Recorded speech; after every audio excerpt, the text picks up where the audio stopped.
তো আমরা লক্ষ্য করেছি যে এখানে আমাদের মধ্যে আলহামদুলিল্লাহ চমৎকার ধর্মীয় সম্প্রীতি বজায় আছে। সেটিকে সামনে আরো কিভাবে ভালোভাবে ধরে রাখা যায় সেজন্য আজকে আমরা কথা বলেছি, সবাই মন খুলে সবাই যার যার মতামত ব্যক্ত করেছেন।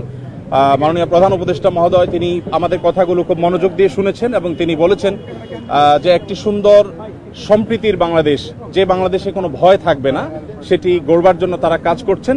এবং আমরা আমাদের জায়গা থেকে বলেছি যে এদেশের ওলামা একরাম, এদেশের ধর্মীয় নেতৃত্ব তারা তাদের জায়গা থেকে অত্যন্ত দায়িত্বশীল এবং দায়িত্বশীলতার কারণে কিন্তু আপনারা দেখেছেন যে আইনজীবী আলিফ হত্যাকাণ্ডের পরে সারা বাংলাদেশে মুসলমানরা অত্যন্ত ধৈর্য এবং সংযমের পরিচয় দিয়েছেন।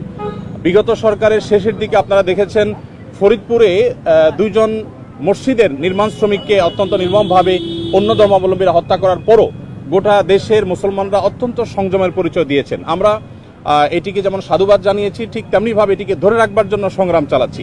এখানে সিনিয়র বিভিন্ন ব্যক্তিবর্গ ছিলেন, জাতীয় মসজিদ বায়তুল মোকাররমের সম্মানিত খতিব ছিলেন, আন্দরকুল্লাহ শাহী মসজিদের খতিব সহ অন্যান্য ব্যক্তিবর্গ ছিলেন। প্রত্যেকেই একই সুরে কথা বলেছেন যে আমরা সম্প্রীতির বাংলাদেশ গড়ে তুলতে চাই। বাংলাদেশের মানুষ যেভাবে ধর্মীয় সম্প্রীতির উজ্জ্বল উদাহরণ তৈরি করেছে, এটা পৃথিবীতে আসলেই বিরল।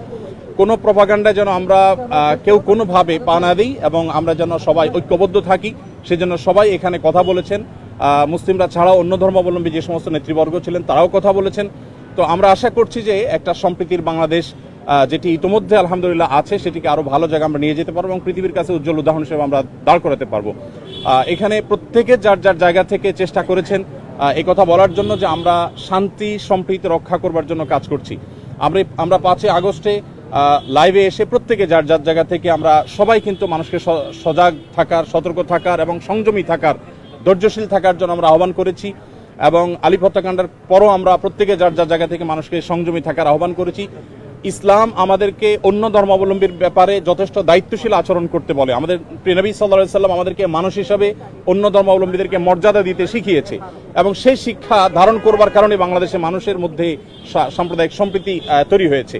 আমরা আমাদের আশেপাশের বিভিন্ন জায়গা থেকে সাম্প্রদায়িক সম্প্রীতির যে নাসিহা শুনে থাকি, উপদেশ শুনে থাকি, সেই সমস্ত জায়গায় যখন দেখি যে সংখ্যালঘুরা নির্যাতিত হচ্ছে, আঘাতপ্রাপ্ত হচ্ছে এবং দলে দলে তাদের উপাসনাগুলো ভাঙা হচ্ছে, আমার মনে হয় সেই জায়গাটাতে আমাদের মনোযোগ দেওয়া দরকার।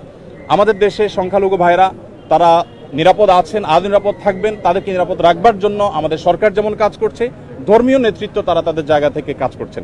তো আমরা মূলত এই বার্তাটা মাননীয় প্রধান উপদেষ্টা মহোদয়কে আমরা দেওয়ার চেষ্টা করেছি যে আমাদের জায়গা থেকে আমরা ঐক্যবদ্ধ আছি, ঐক্যবদ্ধ আমরা থাকবো।